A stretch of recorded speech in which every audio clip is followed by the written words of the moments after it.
নারীর প্রতি সহিংসতার বিষয় যখন আসে অনেক ক্ষেত্রেই কিন্তু সমাজে আমরা ভাবি এই বিষয়টিকে একটি খুব ব্যক্তিগত বা পার্সোনাল বিষয় হিসেবে এটিকে গণ্য করা হয়, কিন্তু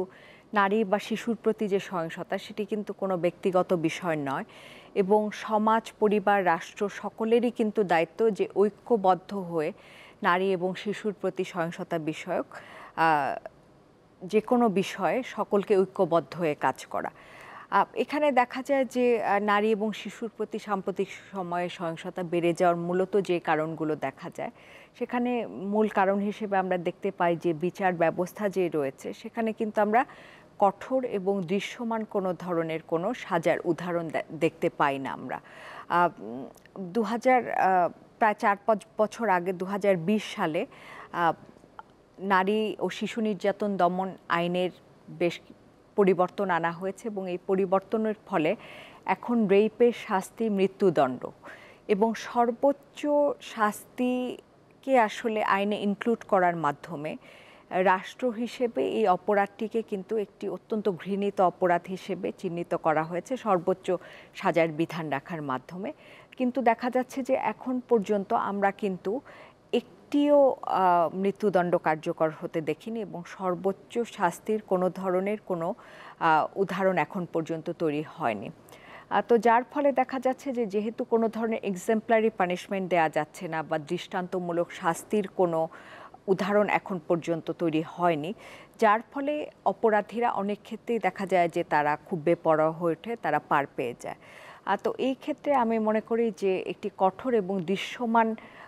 যে সাজা সেটির অবশ্যই নিশ্চিত করতে হবে এবং এখন পর্যন্ত তো অনেক মামলা পেন্ডিং যেগুলো রয়েছে সেগুলো দেখা যাচ্ছে যে অনেক দীর্ঘসূত্রিতার কারণে এখন পর্যন্ত, যেখানে একটি মামলা শেষ হওয়ার কথা ১৮০ দিনের মধ্যে, সম্প্রতি আসলে এই আইনের নতুন একটি নারী ও শিশু নির্যাতন দমন অর্ডিন্যান্স বলে একটি আইনের খসড়া আমরা দেখতে পেয়েছি এবং এই আইনে যেই প্রপোজ যে ইয়েটি আছে, আইনের যে ড্রাফটটি রয়েছে, এখানে কিন্তু বলা আছে যে ১৮০ দিনের জায়গায় সেটিকে ইয়েতে নামিয়ে আনা হচ্ছে, প্রায় 50% সময় সেটার থেকে কমিয়ে সেটিকে ৯০ দিন করা হচ্ছে এবং এখানে বেশ কিছু ইন্টারেস্টিং এবং অত্যন্ত গুরুত্বপূর্ণ কিছু পরিবর্তনের এখানে প্রস্তাবনা এসেছে, যেটি আমার কাছে মনে হয় যে অসম্ভব ইতিবাচক একটি বিষয়। কেননা এই আইনে কিন্তু বলা হচ্ছে যে ডিএনএ টেস্ট ছাড়াও যদি আসলে সার্কামস্টেন্সিয়াল এভিডেন্স এবং মেডিকেল টেস্টের রিপোর্ট দেখে যদি তারা একটি ডিসিশনে আসতে পারেন আদালত, সেই ক্ষেত্রে কিন্তু সেটিকে অ্যালাউ করা হচ্ছে এই আইনে। সেটা ছাড়াও শিশুদের প্রতি সহিংসতা সম্প্রতি সময় অনেক অনেক বেড়ে গিয়েছে এবং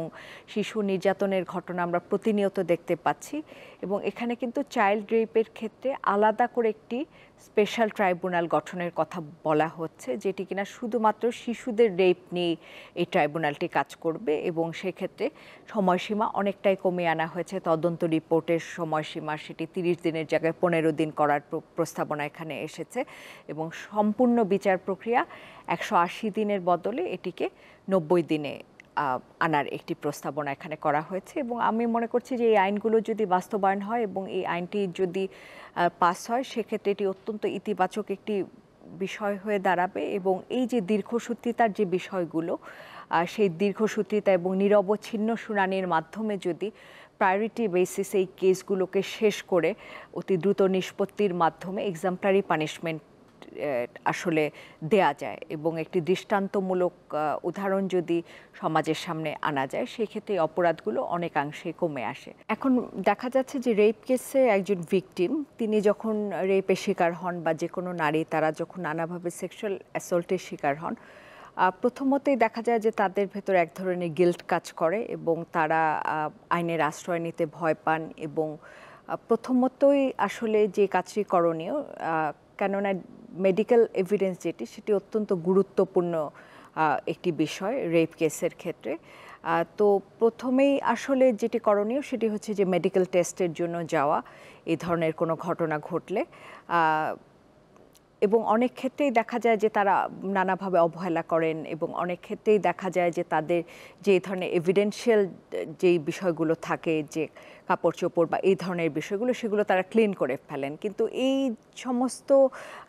কিন্তু বিষয়গুলো, সেগুলো সাক্ষ্য প্রমাণের জন্য অত্যন্ত জরুরি বিষয়, এবং প্রথম কাজই হবে যে কোনো একটি জায়গায় যে সেটিকে মেডিকেল টেস্ট করানো, সেটি হচ্ছে প্রথম কাজ। এবং দ্বিতীয় যে বিষয়টি, সেটি হচ্ছে যে কোনো একটি নিকটস্থ যে থানা রয়েছে সেখানে যে আসলে এই বিষয়ে অভিযোগ করা। অনেক ক্ষেত্রেই আমরা অতীতেও এ ধরনের ঘটনা দেখেছি যে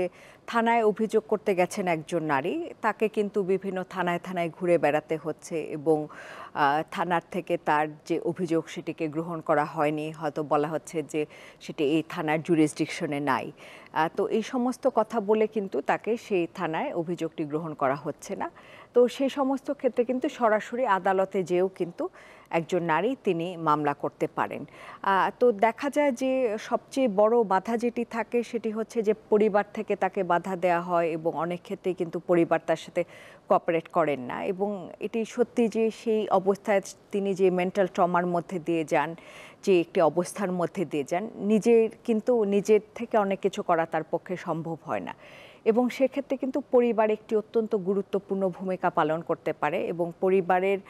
সাপোর্টের মাধ্যমেই তিনি আসলে তার মেডিকেল টেস্ট থেকে শুরু করে যাবতীয় যে প্রাথমিক যে কাজগুলো সেগুলো তাকে করতে হবে। এবং অনেক ক্ষেত্রেই দেখা যায় যে মানসিকভাবে তারা বিপর্যস্ত হয়ে পড়েন, এবং আমি নিজে ব্যক্তিগতভাবে মনে করি যে এখানে কিন্তু একজন সাইকিয়াট্রিস্টের মাধ্যমে বা একটা মানসিকভাবে তাকে একটা কাউন্সেলিংয়ের জন্য প্রতিটি থানায় বা প্রত্যেকটি জায়গায় যেখানে আসলে একজন রেপ ভিকটিমের জন্য সেই ধরনের কাউন্সেলিংয়ের ব্যবস্থাটি আসলে রাষ্ট্র থেকে করার সময় কিন্তু এসে গিয়েছে। তো যেহেতু বিচার ব্যবস্থা একটি লেন্দি হওয়ার একটি সুযোগ থাকে, দীর্ঘসূত্রী তার নানা ধরনের বিষয় থাকে, এবং সোশ্যাল স্টিগমার ব্যাপার থাকে, অনেক ক্ষেত্রেই কিন্তু পরিবারের থেকে নারীরা সেই সহযোগিতাটি পান না। তো যার ফলে তারা কিন্তু অনেক ক্ষেত্রেই সাহস করে ওই মুহূর্তে যে মামলাটি করতে পারেন না। তো যখন সেটি দেরি হয়ে যায়, বেশিরভাগ ক্ষেত্রেই কিন্তু সেই বিষয়টি উইক হয়ে যায় এবং এভিডেন্সগুলো আস্তে আস্তে নষ্ট হয়ে যায়। তো কাজেই সেক্ষেত্রে কিন্তু পরিবার একটি গুরুত্বপূর্ণ ভূমিকা পালন করবে, এবং ভিকটিমের পাশে দাঁড়ানো, এবং সামাজিকভাবেও আসলে সেই ভিকটিমের পাশে কিভাবে দাঁড়ানো যায়, প্রশাসন থেকে তাকে কী ধরনের সাহায্যগুলো করা যায়, সেই সাহায্যগুলো তাকে ইমিডিয়েটলি প্রোভাইড করতে হবে। অতি দ্রুত মামলাগুলোকে নিষ্পত্তি করা যায়, এবং ভিকটিম যারা রয়েছে তাদেরকে আসলে সমাজে পুনর্বাসন করা, এবং রাষ্ট্র, সমাজ, পরিবার সবাই যদি ঐক্যবদ্ধ হয়ে তাদের পাশে দাঁড়ানো যায় এবং তাদের পুনর্বাসনের ক্ষেত্রে একটি গুরুত্বপূর্ণ ভূমিকা পালন করা যায়, তাহলে এই ধরনের অপরাধগুলো কমে আসবে, এবং সেই সাথে সাথে ভিকটিম যারা রয়েছেন তারা কোনো অপরাধ করেননি সমাজের চোখে, এই জিনিসটি তাকে তারা অপরাধী নন। অপরাধ যে করেছেন তিনি আসলে ঘৃণিত হবেন সমাজে, তাকে আসলে সমাজে বয়কট করা হবে, একজন ভিকটিমকে নয়। তো কাজে এই বিষয়গুলো নিয়ে কাউন্সেলিংয়ের সাথে সাথে আইনের কঠোর এবং দৃশ্যমান প্রয়োগ, এই বিষয়গুলোকেও কিন্তু বাস্তবায়ন করতে হবে।